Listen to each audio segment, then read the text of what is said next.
Answer on AM 560, The Answer. Listen to AM 560 The Answer online at 560theanswer.com, on the AM 560 mobile app, on your Alexa-powered smart speaker, and on TuneIn, iHeart, and on Odyssey. Only the biggest stories, only the biggest guests, and only the biggest opinions. This is AM 560 The Answer. Top of the morning, Dan and Amy. With respect to Afghanistan, at this moment, my concern and interest is for those Americans who left in body bags and those Americans who've been left behind. And so the perspective of those who lost a family member, in this case, a child, in service to the country most recently, after that explosion, that suicide bombing at the airport in Kabul last week. You had two Gold Star families on with our friend Sean Hannity last night. Mark Schmitz and Darren Hoover both lost their boys. And Mark Schmidt, and they both were asked by Hannity about meeting with Biden. Mark Schmitz met with Biden, he said, out of respect for his son. Darren Hoover did not. Here's Mark Schmitz first. Well, initially I wasn't going to meet with him, but then I felt I owed it to my son to at least have some words with him about how I felt. And it didn't go well. He talked a bit more about his own son than he did my son, and that didn't sit well with me. I mean, what? You know, I feel your pain. No, you caused us our pain. That's what I would have said to him. The self-indulgence of the politician. Darren Hoover did not want to meet with Biden, and so he didn't. And here's what he saw when those men and women were delivered back to America. Here's what he saw from the President of the United States that really upset him. We said absolutely not. We didn't want to deal with him. We didn't want him anywhere near us. We as a family decided that was the way it was going to be. In reference to the checking of his watch, that didn't happen just once. That happened on every single one that came out of that airplane. It happened on every single one of them. They would release the salute, and he looked down at his watch on every last one, all 13. He looked down at his watch. And as a father, you know, seeing that and the disrespect and hearing from his former leaders, one of his master sergeants said exactly what you just said, that this was avoidable, that they left them over there. They had them over there and let them down. And that we can't have that. It can't happen ever again. Remember, their talking points at the outset of this, after Kabul fell and the Taliban were in power, we plan for every possibility. Is that what that looks like? Is that what the last 10 days have looked like, planning for every possibility? Lance Corporal Kareem Nakui, his mom, met with Biden, and she talked about it on Facebook and Instagram. I got to exchange words with Biden yesterday. He's a complete POS. If you're someone who still supports Biden, then do not comment on this post. I'm hurt. I'm angry. The blood of my son and other fallen heroes is on Biden's hands. I let him know that face-to-face yesterday as my son and other fallen heroes were taken off the plane yesterday. Disrespectful. Biden checked his watch 5 different times that I saw. He's not our president. He's no leader. My son's body will be returned in 7 to 10 days so I can lay him to rest. After that, I plan on leaving in my blue Toyota Tundra to drive to the White House, and I will not leave the White House until Biden resigns and takes his whole F-blank up administration with him. Anyone who wants to join us are more than welcome.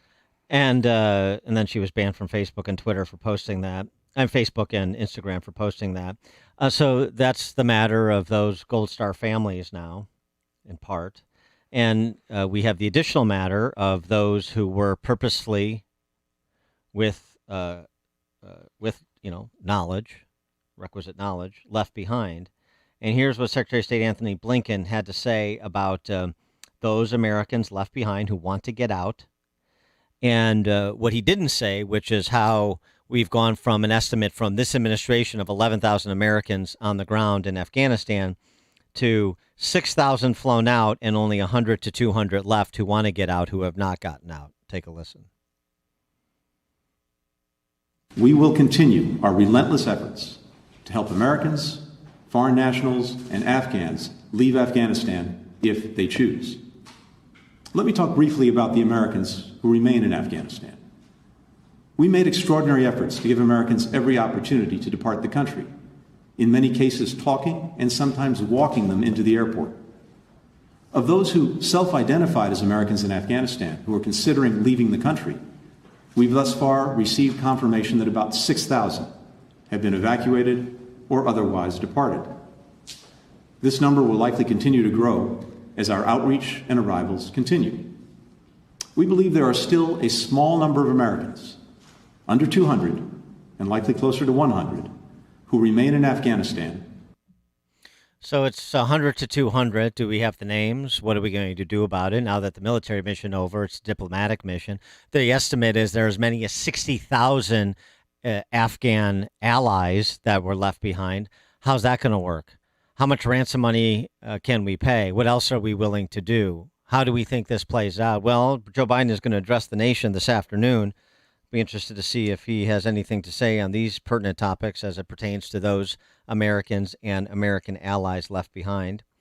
For more on this, pleased to be joined by Carole Engle Avriett. She is a best-selling author of Coffin Corner Boys, One Bomber, 10 Men, and Their Harrowing Escape from Nazi-Occupied France, and the just-released Marine Raiders, the true story of the legendary World War II battalions. She comes from a family steeped in military history, so I'm sure she has perspective on what has transpired over the last 10 days as well. Carole, thanks for joining us. Appreciate it. Well, Dan, thank you. Just sitting here listening to your words and the words of these parents, it's just such a heartbreaking situation. And of course, the publisher for Marine Raiders, we could have had no idea that the book would release on. I mean, we knew it was going to release on August 31st, but when that was decided months and months ago. Had no idea what would be surrounding this particular day.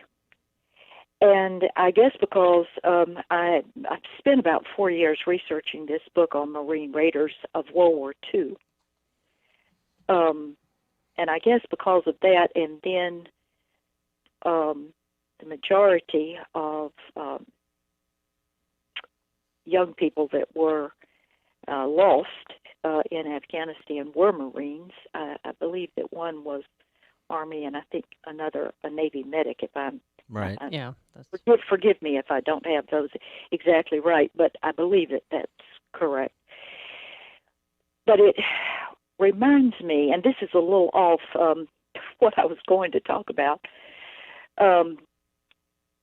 It reminds me that, especially for World War II heroes, as we look back, if we don't get these stories recorded, we're going to lose them, because obviously our World War II veterans are passing away very, very rapidly.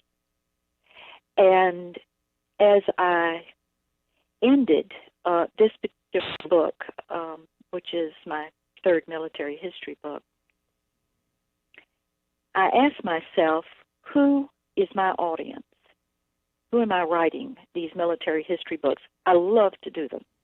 I love interviewing people. I've been writing all my life, interviewing and writing. I had a 35-plus year career in journalism, and spent that time interviewing people and writing their stories.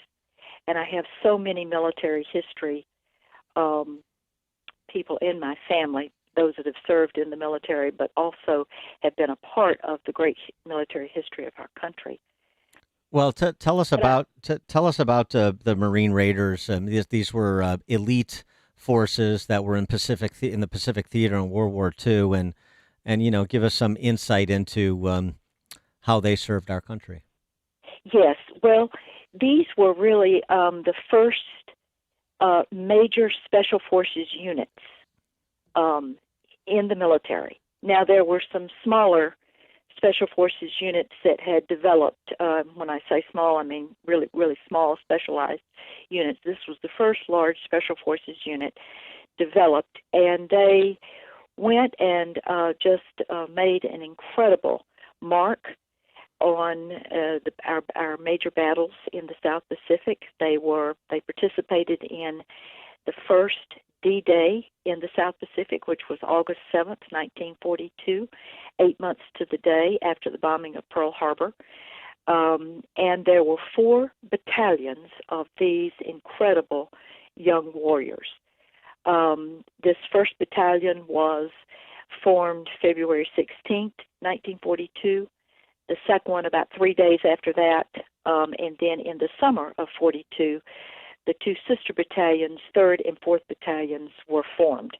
They only lasted about 20 months because the nature of the war in the Pacific changed as it moved forward, requiring more and more men, heavier artillery, heavier weaponry, and these special forces were created to do like very fast raiding type assignments, lightly armed so that they could move very fast through the jungle, very fast at night, and they were amazing at what they did. One of the neatest things about the story is that in 2006, Secretary of Defense, then Secretary of Defense Donald Rumsfeld, laid the foundation and the groundwork to reinstate special forces within the Marine Corps. And then in 2014, this group that had been created, they'd been labeled MARSOC, which was the Special Operations Command, Marine, and they reinstituted Marine Commandant, reinstituted this World War II name, Raiders. So today, there are young Marine Raiders once more, and the heritage is just remarkable for what they did in those 20 months. To give you an example, in one major battle, 38 hours long, called the Battle of Bloody Ridge on Guadalcanal, one of the fiercest battles that was fought in the South Pacific, and the battle lasted almost solid for about 38 hours. There was a break in there, but almost solid. One Navy Cross later was awarded to a Marine Raider at the rate of every 70 minutes. One every 70 minutes. Just incredible courage and bravery and fire discipline and just wonderful warriors, really. Mm-hmm. I mean, it's just today thinking about the Marines past and present and the senior leadership of the military. That seems to be the conversation today, and how that's changed so substantially, and whether or not the senior leadership of the military, the appointees, are equal to those over who they command. That seems to be an operative question coming out of Afghanistan, certainly. A lot of conversation about that. But I was going to say a little earlier, I asked myself, who did I write this Marine Raiders book for? And yes, for people who love military history, who respect our military the way so many of us do, and love to hear the stories. But I'm going to tell you, Dan, I wrote this book so that my grandchildren could read these stories and could understand what has been sacrificed for this great country. Freedom is not free. And we thank God we have men and women dedicated that understand that and dedicated to that mission. Indeed. And by the way, I love the dedication, speaking of which, of your book, to all Marine Raiders, past, present, and future. Thank you doesn't seem enough. Yeah, thank you doesn't seem enough for military men and women, does it? Exactly. Carole Engle Avriett, she is the best-selling author of the new book, Marine Raiders, the true story of the legendary World War II battalions, which releases today. Marine Raiders, pick it up. Carole, Engle, Avriett, thanks so much for joining us. Good luck with the book. Thank you so much, Dan. Appreciate it. Thank you. And she joined us on our turnkey.pro answer line. The more you listen, the more you'll know. This is Chicago's Morning Answer. Morning Answer on AM 560. The Answer. If your money is not earning at least 2.5% guaranteed as well as tax deferred, you need to call Professional Life and Casualty. Professional Life and Casualty is offering a 2.5% guaranteed APR on new funds deposited into your annuity, traditional IRA, or Roth IRA accounts. Rate subject to change. Please call to confirm. With Professional Life and Casualty, you pay no surrender charges, no administrative fees, and no withdrawal fees. Professional Life and Casualty has been providing peace of mind insurance and annuity products for over 60 years. Visit plcinsurance.com. plcinsurance.com. They'll send you a free guide to tax-deferred, no-fee annuities. Learn about a 2.5% guaranteed APR return on annuity, traditional IRA, or Roth IRA with no surrender charges, no administrative fees, and no withdrawal fees. And peace of mind, only from Professional Life and Casualty. Call 1-800-651-1800. That's 1-800-651-1800 or online at plcinsurance.com.